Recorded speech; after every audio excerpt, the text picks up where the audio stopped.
If you've ever looked at someone and thought, they didn't used to treat me like this video is about you. Disrespect doesn't explode into your life. It settles. It seeps. You don't wake up one day and realize you've been downgraded. It doesn't feel dramatic. It feels small. A comment you pretend not to hear. A tone you ignore. A boundary crossed, and you decide it's not worth it. That's the moment it begins. Not when they disrespect you, when you absorb it. And once someone absorbs it once, the brain tests again, and if nothing happens twice, it stops testing. It starts assuming. Because the first time someone tests you and nothing happens, their brain updates. The second time, it reinforces. The third time, it stabilizes, and that's when it becomes dangerous. Because by the time it stabilizes, people are no longer testing you. They're responding to the version of you that absorbed it. And once disrespect stabilizes, your position has already shifted. Here's the dangerous part. You won't notice the shift while it's happening. You'll only notice it later. When people interrupt you without hesitation, dismiss your opinions faster, cancel on you casually, talk over you publicly, and it all feels strangely familiar because it is. You trained it, not intentionally, but consistently. And once disrespect feels normal in a room, you are no longer operating from strength. You are operating from recovery. Disrespect is not emotional, it's structural.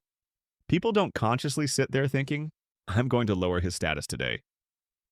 Their nervous system does it automatically. Every social interaction runs on silent calibration.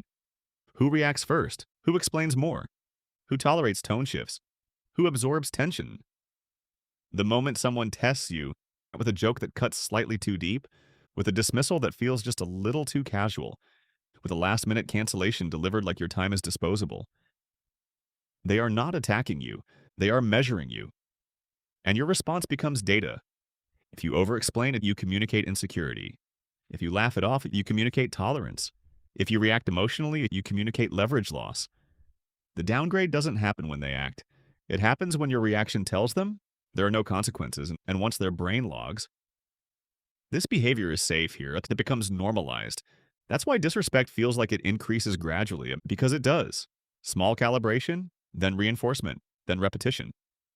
Until one day you realize that the same people who once treated you carefully now treat you casually. Nothing changed about you, except the signals you allowed to compound. And here's what makes it worse. Most people don't even remember the moment it started. Here's the part most people never see. Humans adapt to emotional climates faster than they defend them. If someone speaks to you with slight impatience once, your brain flags it. If they do it twice, your brain rationalizes it. If they do it 3 times, your nervous system adjusts. What once felt sharp starts to feel familiar, and familiarity removes alarm. That's how warning signs become personality traits. That's the trap. Because disrespect doesn't escalate loudly, it recalibrates quietly. Your tolerance stretches, your standards soften, your reactions shrink. And eventually you stop noticing the difference between being treated casually and being treated carelessly. That's how a lowered baseline forms. You don't wake up and think, I accept disrespect now.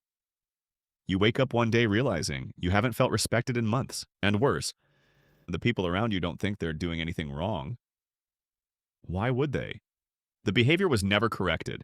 The signal was never challenged. The line was never reinforced.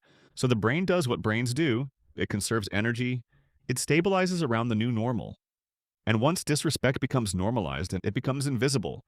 That's when the real damage starts. Think about someone you once respected.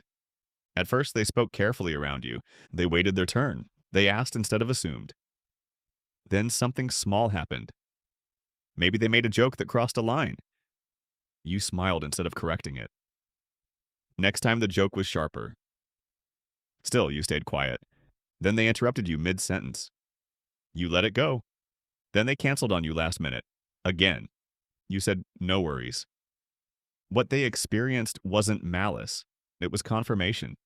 Each time you absorbed the moment, their brain registered safety. No resistance, no consequence, no cost. So the behavior moved 1 inch further, then another, until one day you're sitting across from the same person, wondering when they stopped treating you seriously. They didn't wake up and decide to lower you. They adjusted to the version of you that tolerated it. That's how status drops. Not through confrontation, through silence. And once someone experiences you, As the person who absorbs discomfort quietly, they stop calibrating upward. They calibrate downward. And once someone calibrates downward, they rarely recalibrate upward on their own. Downward calibration is sticky. It requires effort to reverse. And most people don't spend effort, unless the environment forces them to. That's the shift. Here's where it becomes dangerous. When disrespect becomes normalized, it doesn't just change how others treat you, it changes how you see yourself. You start second guessing your reactions if you tell yourself, maybe I'm being too sensitive. You reduce your standards to maintain harmony. You shrink your tone to avoid friction. You hesitate before speaking, not because you lack thoughts, but because you expect interruption. And eventually something worse happens. You begin pre-adjusting. Before they dismiss you, you soften your statement. Before they challenge you, you over-explain. Before they test you, you accommodate. Now the downgrade is no longer external, it's internal. And once your nervous system expects lower treatment, you unconsciously invite it. That's the part nobody talks about. Disrespect trains compliance, and compliance feels safe until you realize it's expensive. Not instantly, gradually, like water shaping stone. The longer it goes unchecked, the more your posture changes, your voice changes, your presence changes. Until one day, even new people treat you casually. Not because they know your history, but because your signals now match the lowered baseline. And that's when recovery becomes harder. Because you're no longer correcting behavior, you're rebuilding identity. Here's the part most people don't want to hear. The disrespect didn't continue. Because they were bold. It continued. Because it was permitted. Not intentionally and not consciously, but consistently. No one keeps pushing where they feel resistance. They push where the ground is soft. And if you became the person who absorbs tension to keep peace and who smiles to avoid awkwardness, who explains instead of enforces, you trained them. You trained the behavior you now resent. That's hard to accept because it feels unfair, and it is, but unfair doesn't mean accidental. If the behavior continued, it's because the environment allowed it. People don't repeat what costs them. They repeat what works. And if disrespect worked on you, it becomes policy. And once it becomes policy, it stops feeling personal. It becomes structural. And structures do not apologize. Disrespect survives on silence. It grows on hesitation. It stabilizes on emotional accommodation. And the moment you realize you weren't powerless, you were permissive, everything changes because now the problem isn't mysterious. It's mechanical. And a mechanical problem, so it can be reversed. But only if you're willing to tolerate short-term discomfort. But only if you're willing to stop being agreeable at the wrong moments. Here's the shift. When a line is crossed, you name it. Calmly, directly, without emotion, without explanation. That was disrespectful. And then you stop talking. No lecture, no justification, no defensive tone, just identification. This works because you interrupt the calibration cycle. Most people expect one of two reactions. You either laugh it off or you escalate emotionally. When you do neither, you destabilize the script. Silence after naming behavior creates pressure. Most people cannot sit in that silence. That's why it works, and it transfers discomfort back to the person who caused it. Now their brain recalculates. There was resistance, there was consequence. The ground isn't soft anymore, and here's the important part. You don't argue if they deny it.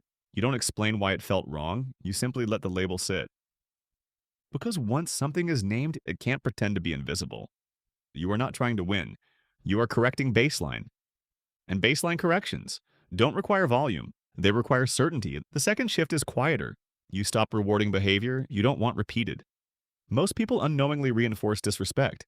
They continue giving access, continue giving time, continue giving emotional energy, even after a line is crossed. That's reinforcement. If someone interrupts you, you stop competing for airtime. You finish your sentence calmly and return to neutral. If someone cancels repeatedly, you stop rearranging your schedule for them. If someone tests tone, you reduce warmth. You don't punish, you adjust. Access becomes proportional. Attention becomes earned. Emotional availability becomes selective. This is not manipulation, it's calibration. Respect grows where friction exists. It fades where tolerance is infinite. And once someone feels that access to you requires alignment, their behavior changes. Not because you demanded it, because the environment changed. People adapt to the rules of the room. When the room becomes structured, so does their treatment of you. The key is consistency. One correction doesn't reset baseline. Repeated correction does. And that's where most people quit. That's how the downgrade reverses. Disrespect doesn't explode into your life. It settles. It seeps. It stabilizes around the version of you that allows it. And once it stabilizes, it feels permanent. The moment you name behavior calmly, the moment you adjust access proportionally, you change the social climate. And climates determine treatment. This isn't about dominance, it's about internal alignment. When you stop absorbing tension to protect comfort, people feel it. When your standards stop bending to avoid friction, people feel that too. You don't need to become louder. You don't need to become harsher. You need to become consistent. Baseline is not something others set for you. It's something you reinforce daily. The treatment you experience most often is usually the treatment you tolerate most quietly. And once you see that clearly, you stop asking why it keeps happening. Very few people are willing to hold this line. You start asking why you kept allowing it. That's when respect recalibrates. If you're serious about fixing this pattern, don't just watch. Start removing the behaviors that make it possible. Subscribe if you're building the version of you that people adjust around.